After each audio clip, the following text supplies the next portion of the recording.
if you've had a bad night's sleep, how much can that affect performance? In the same way that people are probably familiar with nutrition, if you are under fueling after a workout, it delays the ability to come back to being your best level the next day. It's the same for sleep. If you are underslept, and we all have our different beliefs of, I'm a 7-hour person, I'm a 9-hour person, and so forth.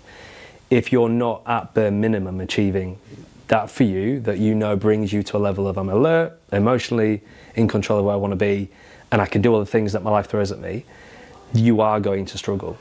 And some of the challenges that come around with sleep is there's a dogma that people believe, I can be a high performer and still do 5 hours sleep. That might be okay in the short term, but in the long term, a bit like rust on a car, you can't see it, but it starts to wear on you over time. And things like your ability to bounce back from a difficult period at work or a stressful period in your life, you will find that you are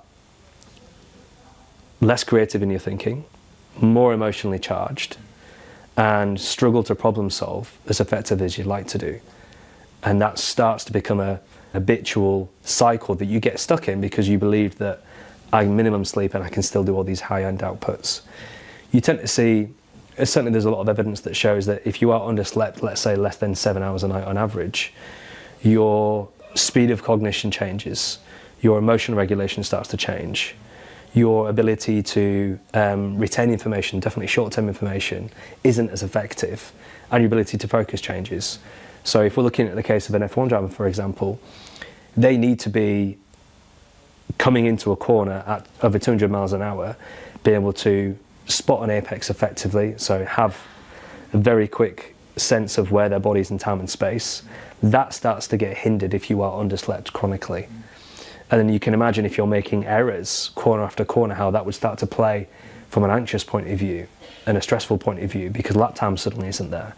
It can all be influenced by poor sleep, at least consistently. So one of your world-class basics is, are we sleeping enough to recover, and are we sleeping enough to perform? And if you're not doing enough in that area, you are going to struggle over time. So if we are underslept, us as mortals, we'd experience more coughs and colds and things like upper respiratory tract infections. And I've been there where I've gone, I think I can survive on 6 hours sleep and still have this really busy lifestyle. You just get sick more often because your body has less bandwidth to cope with all the stresses that it's throwing at you.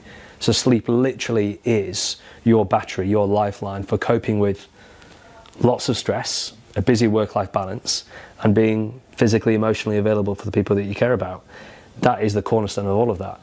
So I know, for example, with things like wearables, and I've got a couple of wearables that I use, if I see those numbers go south, I know that I probably can't afford to push really hard in the gym, or I can't afford to do tons of exercise, at least today, because I'm probably not in the right condition to go and do that. And if I'm honest with myself, subjectively, I'll marry that up with a number and go, yeah, I probably do feel a little bit underslept here, or a little bit more tired than usual. And do you know what? I have a bit of a tickle in my throat as well. So you can start to line up these things with the numbers are black and white there for you. Subjectively, they also kind of encourage you to dip into, okay, so how do you feel and what are you going to do about it?